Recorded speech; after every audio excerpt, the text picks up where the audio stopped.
morning from the HarperCollins video studio, and we are so excited to celebrate with our library marketing team one of the greatest weeks in the entire calendar, National Library Week. So guys, take it away. Woohoo! Hi. We're here to celebrate all of you and celebrate libraries across the country. Hi, I'm Virginia Stanley, I think. Director of Library Marketing. I am, right? Yes, confirmed. Who are you? I'm Chris Connolly, I think, and I'm thank you, Welcome. Team here, teamwork, and I am the Library Marketing Associate at HarperCollins. Who are you? I know that I am Lainey Mays, and I am the Library Marketing Assistant.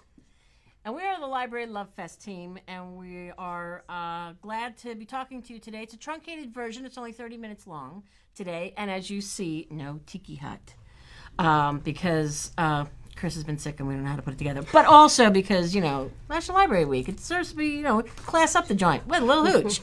So we're going to toast to all of you. Chris, would you like to pour the OJ? Yeah, OJ. What goes in first? Usually you want to pour the alcohol first so you know how much you're putting in. Wanka, that wanka, being woo. said, Yeah. That's not how we play this game. Yeah, With it's the a little... LLF. So I can pour the hooch in first. Yeah, go for it. All right. Christopher's been sick, so he doesn't get any hooch. This is for Kim. That's for Kim, who's moderating. Kim Recon, who is delightful and has offered to moderate. I don't know how much. 50-50, maybe? 50-50. Jesus, we do have to work the rest of the day. So this is what we do. Robin Bierbauer said, will there be drinks? Of course there'll be drinks. But we do want to toast to all of you and just give you sort of an overview of what we do here to reach you and also talk quickly about a couple of books that we're loving. So first, a toast to you, librarians. Happy National Library Week. Thank you so much for all that you do. We appreciate you. We applaud you. We love you. From the Library Love Fest marketing team at HarperCollins. Cheers. And you couldn't see it, but Kim lifted hers too. I totally did. Yes, she did. Ooh, that's good. Delightful. Okay, so National Library Week. First thing we want to talk about, very quickly, is that today is also Library Giving Day. So if you go to librarygivingday.org, you can find out lots of information on how you can support your library. Libraries are an important institution and they keep us employed. So love your library and go to library, what's the website? librarygivingday.org is today. So We have a bunch of resources for your library that you can customize to help out your own efforts and collecting donations, things like that. So there's a lot of good stuff there. So do check it out. A lot of people know how important libraries are, but sometimes they don't know where to start. Start here. And you can find out if your library is listed on this site. So there's a ton of information. And as Chris said, there's also lots of marketing things. And you can take their logos and you can customize it to fit your library and make posters in your library. And chock full of information and very, very important. So there you go. Okay, so what do we do here? A ton of things. But in a nutshell, one of the most effective ways of reaching librarians and ultimately patrons is through this, Facebook Live. We do it once a month, and sometimes we do an extra one, like today. And we either mostly talk about books, sometimes with a theme, sometimes we have an author in. All of this can be found on librarylovefest.com. We have a special Facebook Live this Friday where Heather Morris, the author of the #1 New York Times bestselling book, The Tattooist of Auschwitz, will be here speaking with her editor, Sarah Nelson. So the author is in, to do, Wilton, Connecticut is having a community-wide read, and Heather Morris is their celebrated author. So it's a huge deal for us. We're so excited. She's in from Australia to do this, so that will be Thursday night. And then Friday, this Friday, she will be here speaking with Sarah Nelson about the writing of the book, the process, and everything that went into this, and also the editing. It's such a unique relationship between editor and author. So if you have time, please do check this out and go to librarylovefest.com for more information. Anything else? Paperback is available now. Yes. Right now. Voila. What else? Let's see. Podcasts. Podcasts are another way. Lainey is the queen of the podcast. Lainey. I do like a good podcast. So, in celebration of National Library Week, we celebrated National Library Workers Day yesterday, and we had a really cool conversation on our podcast, which you can find at SoundCloud/Library Love Fest, with 2 NYPL librarians, so right from the horse's mouth. And we actually have a cute little promo we have. So we talked to them about staff training, reader's advisory, anything that really goes on in a library and what librarians do. So either to kind of talk to the librarians that they work with and talk for them what they do, but also just to teach other people who don't know what librarians do. And so we talked to Lynn Lobash and Gwen Glazer. Lynn is the Associate Director of Reader Services, and Gwen is the Recommendations Librarian in Reader Services. It was a great conversation. We had a lot of fun. It was just a round table. Virginia and I went and we talked to them. So please go check it out. It really shows you everything that they do. They do so much for the library. They have podcasts on their own. They have websites. They have Reader's Advisory for librarians. Go check it out. It's on our blog too, and I link to everything they talk about.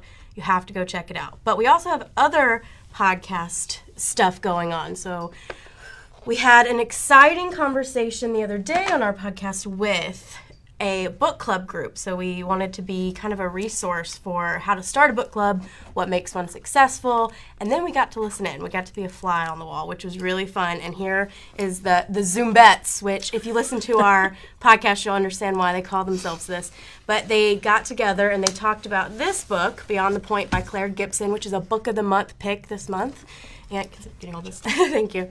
So Beyond the Point follows 3 girls and their time at West Point, and they're going through this military training right on the eve of 9/11. So wonderful book. They talk through it, and you can read along and then follow them in the podcast, and then it's about 18 minutes in. But before that, you can kind of get nuts and bolts and see how to start your own book club and how to make it successful. So those are 2 really big podcasts that I wanted to highlight. It's a really cool interview because you can, the first, as Lainey said, the first half is all about like how to do it, and what's just some really good, sort of starter points, and trips and falls to stay away from. And then to hear them sort of like all, talking, and you get a description of who they all are. And then the editor or the author heard it, and then she wants to now meet these people. So it's really, really cool. Yeah, and the editor put a few questions together to ask the group. So it was really an interactive point where publisher and author and editor, everybody just met all at once, and it was really great. Christopher, do you want to talk about book clubs? Yeah, I think that's a good segue. Do you want to talk about book clubs with a British accent? You've heard my British accent. You told me to stop. One of the other things we do is promo videos for our book buzzes. We travel to these conferences and do book buzzes, and we do these promo videos, and they're always pretty fun and wacky. And one idea we had was for Orlando.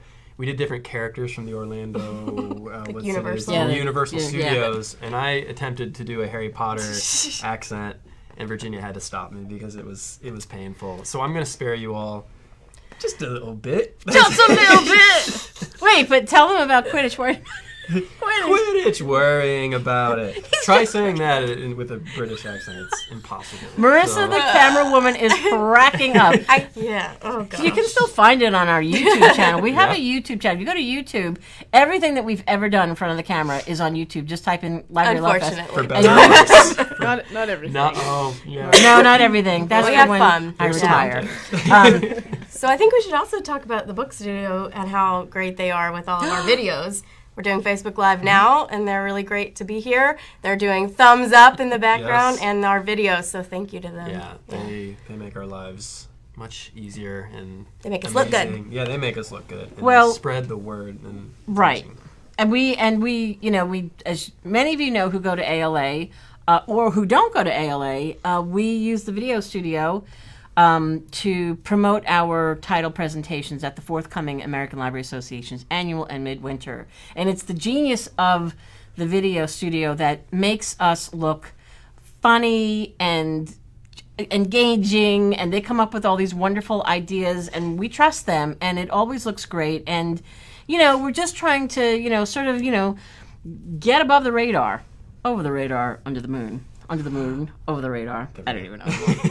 Anyway, the video studio is wonderful. All right, Kim, is anybody talking to us? Yeah, lots of people are saying good morning. Lots of people are thanking librarians. Our friend Lillian said that the podcast from the book club was an amazing podcast. Oh, thanks, and that Lillian. she really liked it. So, Yay. Yeah, thank you, Lillian. Yeah. Thank you That very much. means a lot because with podcasts, sometimes you don't get to hear exactly who's listening, so it's nice to get feedback. Thank you. Right, So, our book club. book club. Yeah, sorry, I digressed there with Sorry. the whole. Yeah, but so yeah, book clubs, libraries, they go hand in hand, as you can tell with Lainey and the podcast. And we do a book club catalog. We try to refresh that every year and a half. But we also have a book club website, which we are constantly updating. So if you visit our book club website, harperlibrarybookclub.com. We have, of course, title selections based on category. I don't know if you can see them here: family ties, historical fiction, literary grab bag, off the beaten path, so on and so forth. We also have an Espanol section now, which is a big deal. That's something librarians have been asking for extensively, and we're so happy now. HarperCollins has this really global initiative to bring more Spanish titles, specifically stateside, whether they're in translation or we're releasing big titles that were originally published here in English and translating them to Spanish. It's a big deal. And the other category, I don't know if you mentioned, is To Your Health. To Your Health, yes, because don't let the mimosas fool you. We are about health, and that's, again, something that people go to libraries for quite often. It's largely in demand, so we have a health section, whether it's mental or physical health. Cooking is kind of a thing with that as well, but it's all about taking care of yourself. So we have select titles for that, amongst many other genres. And we also have lots of resources and tips for how to select a book, additional book club resources and websites that you might want to refer to. It's one-stop shopping, and we are also in the midst of finishing up our new book club catalog, which we should have ready soon. If you head to this page, there's a little section where you can give us your email if you want a physical copy of our new book club once it's available. So do hop over, check it out, and we'll hook you up when the time comes very, very soon. Yeah. But yeah, we love book clubs, and again, like Lainey with that podcast, the excitement is so infectious, and it involves everyone, and it delights our authors, and they're so vocal and they're supportive, and again, libraries are there for you. So we have Book Club Girl too within William Morrow, so they kind of foster this book club community too. So we try to work with them, and we do some fun things. Yeah. Editors Unedited is a section within the podcast where we bring authors in, or the editor will call the author, and it's a really unique. Getting back to the Heather Morris, Sarah Nelson interview on Friday, we'll also strip that audio from that Facebook Live and make that a podcast. Make that a podcast. So, and it's just a lot of information off the book page stuff that's really always very interesting behind the book scenes. Yeah. So, which now should bring us to just a couple of interviews and things that we've done with authors and whatnot. So do you want to talk about Neil? Yeah, sure. So most recently, I was able to sit down, I was going to say with Neil. Neil was in Seattle. I was here in New York. But we were able to do a podcast interview. He has a new book coming June 4th, which I have a copy. How can I miss it? It's Hold it. dumb. It's Fall or Dodge in Hell. So Neil's he's a big deal in the sci-fi fantasy realm. He's a #1 New York Times bestseller. He wrote Seven Eves, Anathem, Reamd, Cryptonomicon, He also wrote The Rise and Fall of Dodo. He co-wrote that with Nicole Galland. And I first read Neil when I really was an intern here at HarperCollins, so that would have been like 2015. Bright-eyed intern. I had no idea what I was doing. Fake it till you make it, as they say. But I picked up Seven Eves, was absolutely blown away, emailed his editor, gushed about it, and I've kind of been like a fan ever since. And so this was a really cool opportunity to sit down with Neil, talk about this book, which is a little different in that it's kind of half speculative fiction that he's known for, and then half like this really fun fantasy romp. Takes place, there's this character, Dodge, who passes away and he's like this multi-billionaire tech guy in Seattle, and he, in his will, asks to be preserved until like mind upload technology is where it needs to be to like fully translate his mind to a digital realm. And with Neil Stephenson fashion, it like jumps forward, a decent amount of time, and we finally get to the point where they can upload his brain. And then you follow Dodge after he's been uploaded, and he's the first, and he's kind of like this god figure who's now constructing this world from chaos. And so we talk about a lot of things, his love for fantasy, where he sees things going. This tone of this book is a little different from Seven Eves, which was published in 2015. You can think about those dates a little bit. He talks about why the tone is a little different. But it's still so much fun, and that's really what he set out to do. So fantasy fans, sci-fi fans, anyone who's just like seeing the news is wondering what's happening around the corner. Neil has a crazy eye for kind of predicting the future. He doesn't comment too much about it, but read these pages. You'll see stuff in the news that will make you flash back to this book. I absolutely adore it, and the interview's great. Neil was amazing, and it was kind of like a dream come true. I geeked out completely, but kept my cool. You did. You kept your cool. The interview is so great. You have to listen to it. It just sounds like two buds hanging out talking. Me and Neil. It was cool. So, and then Lainey kind of oversaw everything because, again, she's the guru, she's the tech guru, she's the podcast guru. And didn't have to do much. It sound amazing. So it already sounded, before I even got my hands on it, it was great. Yeah. No, stop it. Yeah. Go check it out. Yeah. So should we, why don't we talk about the ones that we've loved and then go back and real quick on faves. Yeah. So a fave that I have, which I've been talking about for forever, is Kate Mulgrew's How to Forget. It's coming out in May. She came into the office last month and sat down for a Facebook Live, and we had an hour-long conversation about the book, which is really about her parents and her relationship with them. They are in ill health, and she has gone back home to Iowa to help care for them. So it talks about them before they were married. It talks about their lives before. It talks about their lives together, how they sort of hung their hopes on each other in a way. And did they meet up to the other's expectations about, and were there dreams that were unfulfilled in this relationship? And then they went and had all these kids, Kate Mulgrew being one of them. And it's just this really broad, sweeping story of this family, this big Irish Catholic family in the middle of the country, and I don't know how she has managed to do this, but she has managed to make me and so many other people who have read this book care so deeply about the characters in this book. So really excited to share this with everybody. If you haven't dipped in, I encourage you to. And the interview is on Library Love Fest. Also our YouTube channel. It's been seen now 14,000 times. There are big fans out there, but you do not need to be a follower of her work in order to be fully engrossed in this book. It's funny and it's tender. There are sad moments, of course, but it's just a beautifully written book, and I loved it. So that is How to Forget by Kate Mulgrew, coming out in May. And Lainey, what do you want to talk about? That's sitting on the old website for people to see. Can I talk about the tattooist You a little? can. Because I promise I'm not just doing it because she's coming in tomorrow. I'm really excited to meet her. But I even told them, I was like, this is one of my favorites because I think it is it's a great story to hear. It's based on a true story.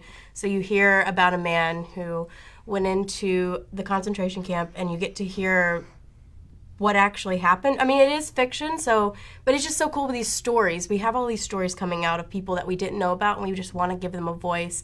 And Lale, who is the main character in this book, he is different. He's a Slovakian Jew. He goes into the concentration camp. He can speak different languages, and he is automatically kind of pinpointed as this person who's a little different. So he kind of makes his way. He fights tooth and nail to be better. He gets sick and he gets better, and then they pull him aside, and they're like, you're going to be the tattooer.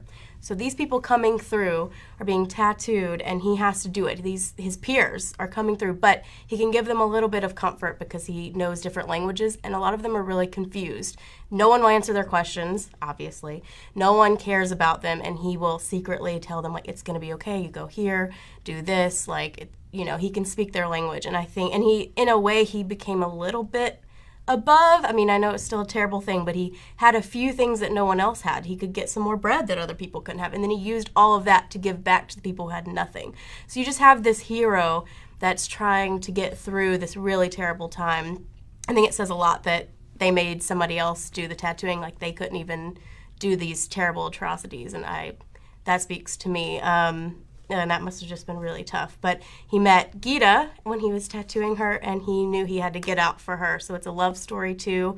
And it's just a really special story. I found it really interesting to learn about everything he did. It's based on interviews that Heather Morris did with him.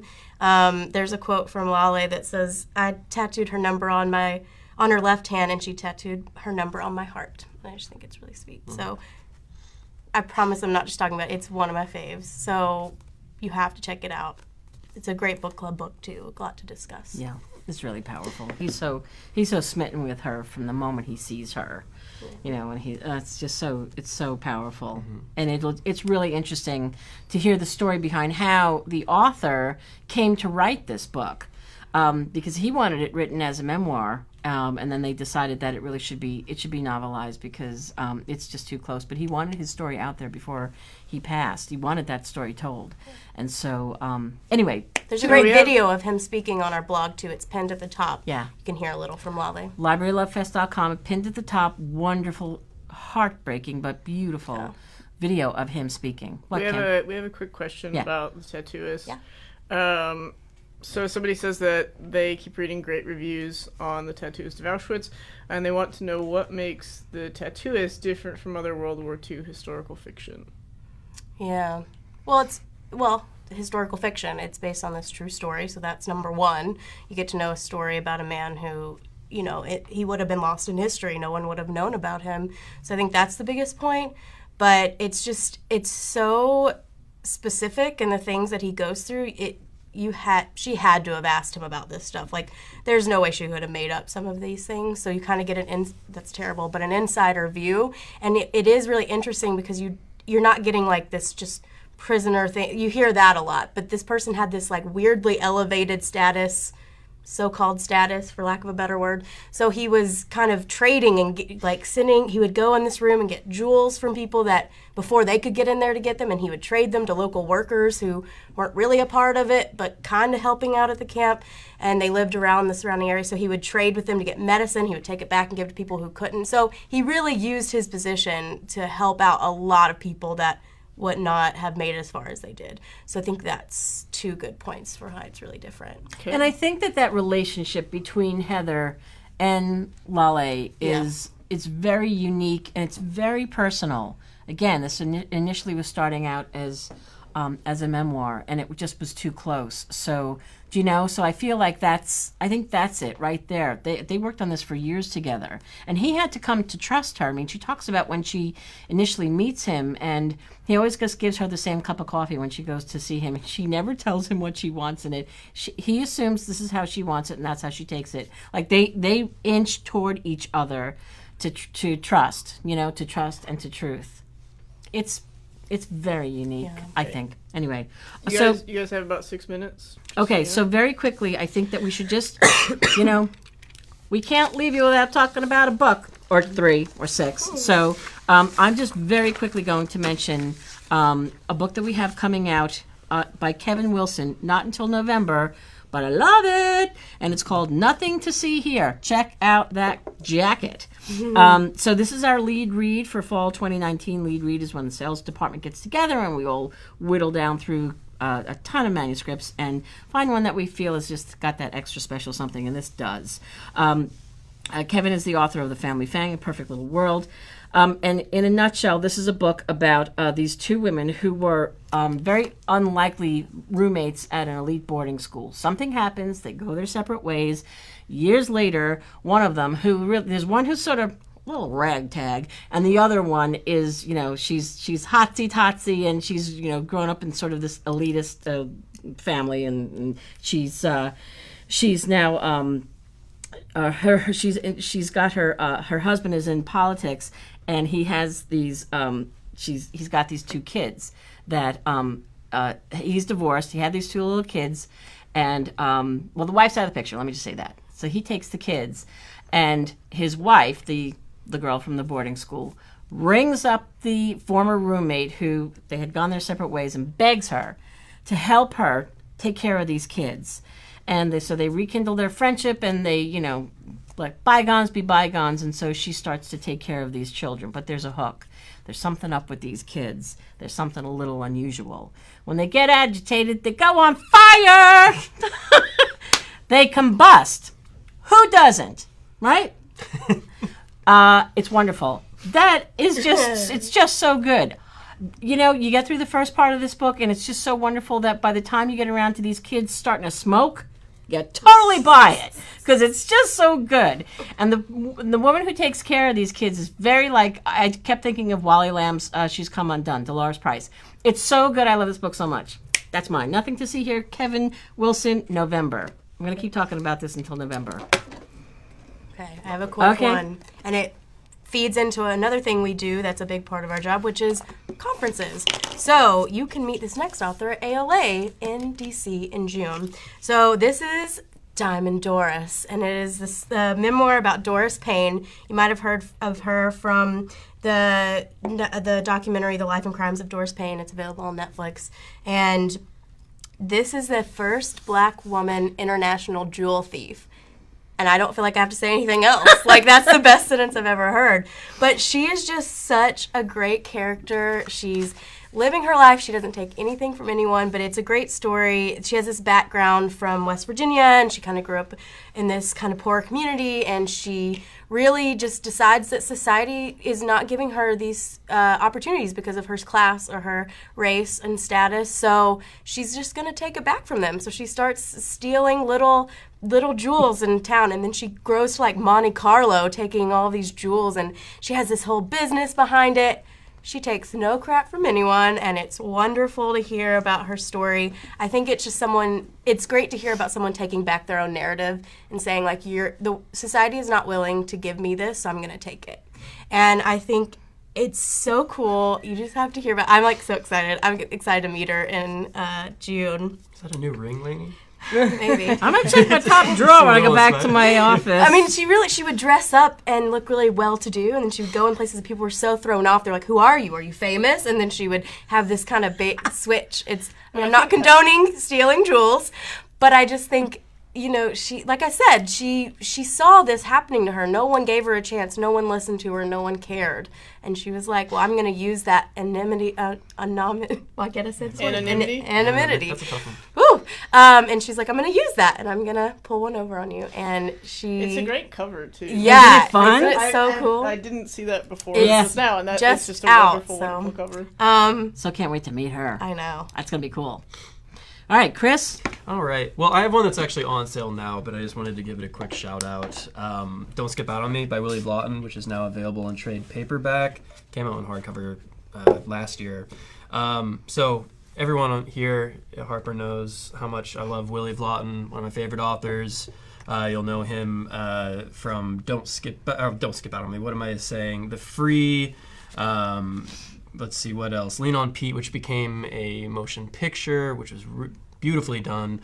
He is just an amazing author who kind of talks about people who might not get their place in literary fiction very often, kind of like the margins of society, people who are forgotten, who have gone through the trauma and who are easily overlooked. And in this case, it follows this young man. He's a rancher in Nevada who was abandoned at a young age by his parents. He's raised by this super sweet older couple on this Nevada ranch. And he is half Irish, half Paiute Indian, and he wants to be a world championship boxer, but his problem, he feels, is that there are no great Native American boxers. So he changes his name, he pretends to be Mexican, and he travels on this quest to become a boxer. But it's not a boxing book. It's really about identity and abandonment and what do you do to recreate yourself. It's just beautiful, and I am calling it out specifically because this book has received a ton of critical recognition. It was just named as a finalist for the 2019 PEN/Faulkner Award for fiction, and it was also one of 11 books selected for the ALA Rusa Notable Book List for fiction. tons of fans. Lillian Dabney, who commented earlier, she's one of our best readers. She's amazing. She's in Seattle. She loved this book amongst so many other librarians. It's just a special novel. Wanted to call it out. I interviewed him on Facebook Live at this very studio, at this very table. And it's also available as a podcast, so I highly recommend you check it out. And they can catch the video on YouTube, right? YouTube, yes, it's available on YouTube. It's on our blog as well, so it's available for you. So yeah, just wanted to do that, call it out. And that's a great interview too. And he sings. Yeah. So Willie's a musician as well. His former band Richmond Fontaine broke up, but they actually came back together to do the official book soundtrack for this book. It's all instrumental, kind of Western, just really beautiful and at times sparse, but celebratory at other times. And it kind of goes along with the rhythm of the book. It's beautiful. I can't recommend it enough. He's super talented, and he plays guitar in our interview and sings. And you got to watch it. It's awesome. Yeah. So I second this book. adore it. I've read all of Willie Lawton's books and love this book. Love that soundtrack. I've listened to that a couple times just in the past couple of weeks because it is haunting. Yeah. It's beautiful. He's a great writer, great speaker, and a really nice fella. Yes. And if you can check out the interview, you should. So I think that we're out of time. Yes. Sorry. Kim, that was too eager. Kim's like, 1 minute. Kim's like, I want to go. 1 My minute. glass is empty. That's pretty good for us. 1 minute. Oh my God, her glass is empty. Okay. So, Thank a librarian Yes. for National thank a librarian.